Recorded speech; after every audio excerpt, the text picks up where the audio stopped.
வசனத்தை வாசிக்கலாம். அப்போஸ்தலர் 4ஆம் அதிகாரம் 32வது வசனத்திலிருந்து 35வது வசனத்தை படிங்க. விசுவாசிகளாகிய திரளான கூட்டத்தார் ஒரே இருதயமும் ஒரே மனம் உள்ளவர்களாய் இருந்தார்கள். அல்லேலூயா. விசுவாசிகள் அநேக ஜனங்கள் இருந்தார்கள், ஆனா அவங்க எல்லாத்துக்கும் ஒரே ஒரு மனது இருந்தது. அல்லேலூயா. ஆண்டவர் ஆதி அப்போஸ்தலர் நாட்கள்ல எதற்காக அவர் அதிசயங்கள் அற்புதங்கள் செய்தார் என்றால், அந்த விசுவாசிகள் எல்லாரும் கூடி ஜெபிக்கும் போது எல்லாருக்கும் ஒரே ஒரு மனது இருந்தது. நாம ஜெபிக்கிறோம், நமக்கே என்னது எத்தனையோ சிந்தனைகள் இருக்குது. ஒரு மனுஷனுக்குள்ளே இது செய்யலாமா, அது செய்யலாமா, அது பண்ணலாமா, இது பண்ணலாம், நம்மளுக்கே ஒரு மனசு இல்லை. ஆனா வசனம் சொல்லுகிறது எல்லாருக்கும் ஒரே ஒரு மனசு இருந்தது. 1000 பேர் இருந்தால் 1000 பேரும் ஒரே ஒரு மனசு அவங்களுக்கு இருந்தது. எப்போது எல்லாருக்கும் ஒரே மனசோடு நம்ம கூடி வரும்போதெல்லாம் ஒரே மனசோட நம்ம ஜெபிக்கிறோமோ, அங்க ஆண்டவர் பெரிய காரியங்களை செய்வாரு. வாசிக்கிறதுக்கு மேல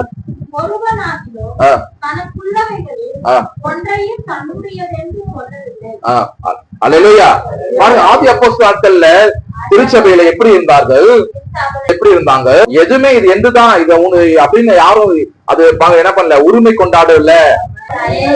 இது என்னோடது, யாரும் எடுக்க கூடாது, எனக்கு சொந்தம் என்று யாரும் என்ன பண்ணல, வாக்குவாதம் பண்ணவில்லை.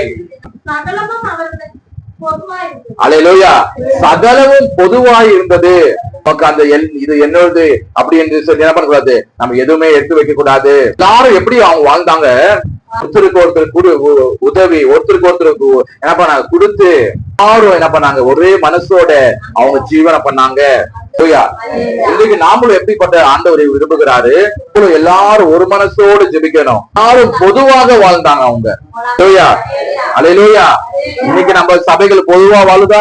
ஏதாவது இந்த நாட்டில, இந்த உலகத்திலேயே ஏதாவது ஒரு திருச்சபை எல்லாரும் ஒன்னா சேர்ந்து இது எல்லாம் பொது, எத்தனையோ பெரிய திருச்சபை இருக்குது, எத்தனையோ பெரிய ஊழியக்காரர்கள் இருக்கிறாங்க, ஆனா எதோ பத்தி போதிக்கிறாங்க. இந்த வருஷம் அவங்க பைபிள் இல்லையா, இந்த வசனத்தை மட்டும் அவங்க படிக்காம ஏன் விட்டு போயிடுறாங்க? இது பொதுவாய் நமக்கு ஒன்றுமே இல்லப்பா, எல்லாம் பொது. நமக்கு எவ்வளவு ஆசை இருந்தாலும் அதெல்லாம் பொதுன்னு சொல்லிட்டா அப்புறமா நம்ம பசங்களுக்கு என்ன ஆகுது, நம்ம பேர பிள்ளைங்களுக்கு என்ன ஆகுது என்று இந்த நாட்கள்ல சபை ஊழியக்காரர்கள் வாழ்ந்து கொண்டிருக்கிறார்கள். உண்மையான தேவனுடைய பிள்ளைகள், உண்மையான தேவனுடைய சபை எப்படி இருந்ததா, எல்லாவற்றையும் பொதுவாய் அவங்க என்ன பண்ணாங்க, வைத்துக் கொண்டிருந்தார்கள்.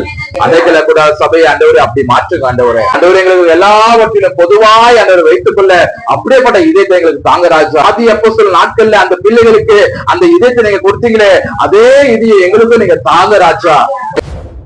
இந்த செய்தியின் மூலியமாக நீங்கள் ஆசீர்வதிக்கப்பட்டிருந்தால் அனைவருக்கும் ஷேர் பண்ணுங்கள். தொடர்ந்து இப்படிப்பட்ட செய்திகளை கேட்க வேண்டும் என்றால் சப்ஸ்கிரைப் பண்ணுங்கள், லைக் பண்ணுங்கள். ஆண்டவர் உங்களை ஆசீர்வதிப்பாராக. ஆமென்.